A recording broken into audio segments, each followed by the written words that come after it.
Hello, Mallards. It is Wednesday. Well, actually, technically, it's like so far past Wednesday that it's almost Thursday, but I haven't slept yet, so it's still Wednesday. I was basically up until this morning really started, and then I slept for a few hours. Got up. I did laundry today. I finally brought everything in from my car. I sent some letters that I had been meaning to send for a while. I did. Ooh, the hiccups. Did some work on the computer and generally had a relatively productive day. And then this evening, I watched the first 2 episodes of season 4 of Stranger Things with Amanda. And wow.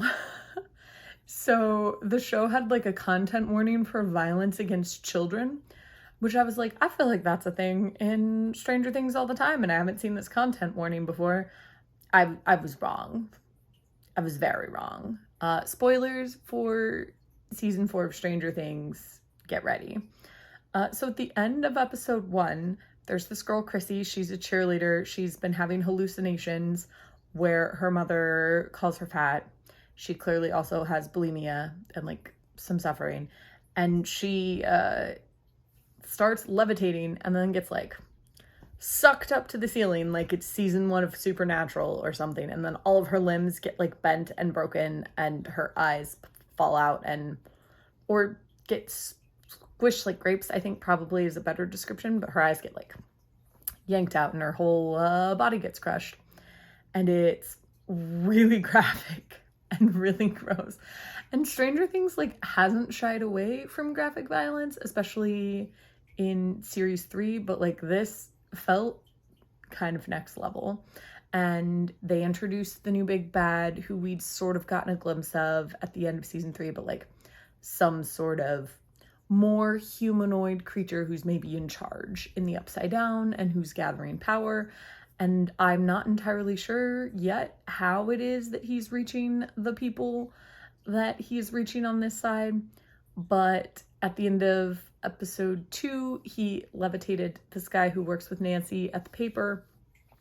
And in the screenshot that we see, like when you log into Netflix and you pull up Stranger Things, there's like a screenshot and it shows Max levitating, which terrifies and upsets me because I really like Max. So she better not be a victim. Somebody better be able to save her.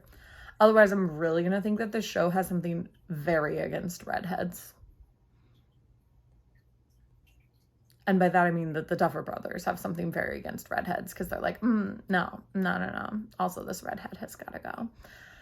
But these first 2 episodes were just a whirlwind.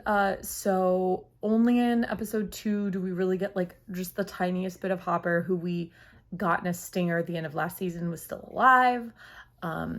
It had a fair amount of focus on like the D&D club that some of the characters are in now.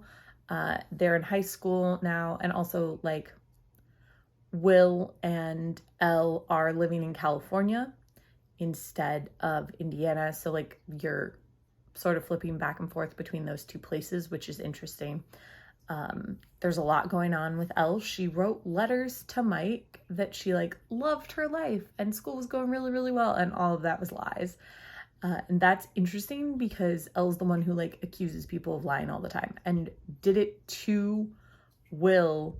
Like she said, friends don't lie. And then it turns out she's just been lying to Mike the entire time because she didn't want him to know that she was having a terrible time. And her powers are still gone. I'll be curious to see if that comes back. But it's kind of sad to watch her be bullied and all that kind of stuff and like try and fight back, and she can't because she doesn't really know what to do without her powers. And also she's not really good at school because she never had to go to school, and I feel like she's pretty behind.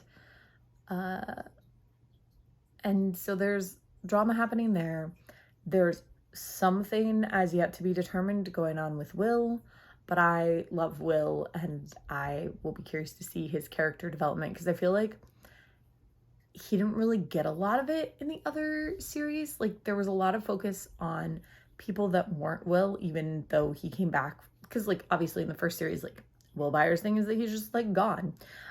And I feel like he hasn't really gotten a lot in the other series either, but they seem to be hinting at me that in series 4, maybe we're going to get some of that Will Byers content that we really needed.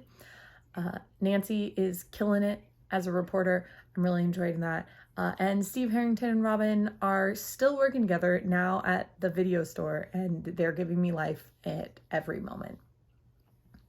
Like literally every moment. And then they've introduced a new character, Eddie, who is confusing. So he does this thing where he was like talking about graduation, and somebody said, that's what you said last year and the year before that. So maybe this guy is 20, which is uncomfortable if I think about it too much.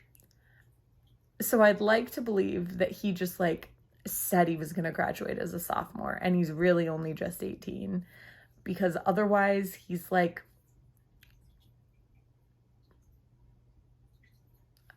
yeah, he has this not a relationship with Chrissy. He's just helping her out. And it's in his trailer where she like dies and then he freaks out, right? But if he's 20, that whole thing becomes kind of weird. But he seems like a nice guy. He's a nerd who plays Dungeons and Dragons, and then he's really obviously freaking out because this girl got essentially like crumpled by an unseen force in front of him. So when he gets hunted down, then like episode 2 has everybody sort of like talking to him about what's actually going on in Hawkins and coming to grips with that, as well as getting to see Mike find out the truth about what's going on with Elle and how she's treated at school, and a little bit of them finding out that Hopper's alive. So I'm curious to see how this series develops as we get to know this weird big bad who's sort of like mud skeleton man. We're gonna go with that. They equate him in the D&D way, in the way that they do all the others, to a sorcerer, a dark sorcerer, and he does sort of have that necromancer kind of vibe. And I'm interested to see how the show develops, but it does feel much darker and more violent than the previous seasons. And that's not necessarily a bad thing. It's just a very different thing. So I'd be curious to know what you think if you're watching the show, and I'll keep you updated as I go through the next episodes. But so far, I am enjoying it. And like I said, I'm living for Steve Harrington and Robin just hanging out. And I will see you tomorrow.